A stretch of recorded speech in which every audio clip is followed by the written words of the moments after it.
कुछ 2-3 साल पहले हमने सुना कि मॉम बोल रही हैं कि आजकल मैं अकेले में लिखती हूँ। उन्होंने बहुत सारे ऐसे पन्ने भर दिए थे और बहुत सारी किताबें हुई थी, जिसको भी वो सुनाती थी कोई ना कोई कहीं ना कहीं छाप देता था। कोई आर्मी की मैगजीन में, किसी ने आरएनआर हॉस्पिटल में लगा रखा है एक ऑर्गन डोनेशन का, जिसको एक्स प्रेसिडेंट कलाम जी ने पढ़ के बहुत अच्छी अच्छी बातें बोली।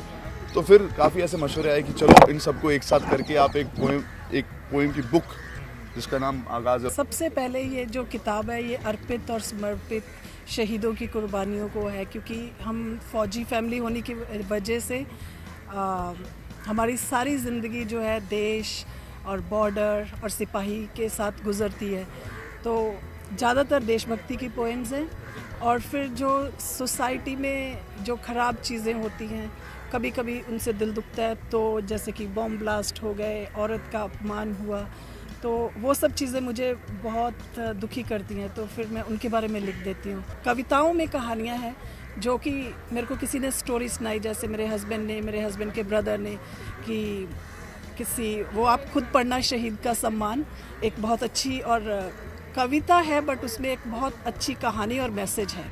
अगर मैं बादल बन जाऊं, ठंडे ठंडे झोंकों को कहाँ कहाँ बरसाऊं, उड़कर जाऊं उस नगरी में जहाँ बच्चे सोएं भूखे पेट, माँ भी उनकी सो जाए खाली बर्तनों को समेट, बरसाऊं मैं उस नगरी में लहलहराते हुए खेत, फिर न कोई भूखा हो न सोए खाली पेट। इस किताब की आखिरी कविता लिख रही हूँ जो कि 100वीं है। तभी ख्याल आया, अरे ये तो मेरा पहला शतक हुआ। फिर क्रिकेट और बहुत से शानदार मैच जहन में घूमने लगे, बड़े बड़े खिलाड़ी और उनसे जुड़ी बहुत सी बातें याद आई। इनमें था वो एक पल जब युवराज ने एक के बाद एक 6 छक्के मारे थे। तीसरी व चौथी में दिल की धड़कनें तेज हो गई थी। 5वें में भगवान को याद किया था और 6ठे को मैं देख ना पाई थी क्योंकि आंखें आंसुओं से भर आई थी।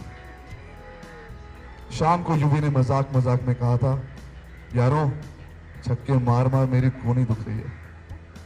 मैं भी इस पहले शतक के बाद 6 छक्के मारना चाहूंगी, तभी तो युवराज से कह पाऊंगी, अरे बेटा अब मेरी भी कोनी में दर्द है, पर ये दुखती नहीं है, इस पे तो मुझे गर्व है। मुझे पता चला कि रणविजय के मदर ने एक्चुअली एक छोटी सी किताब में वो कुछ लिखते थे काफ़ी सालों से।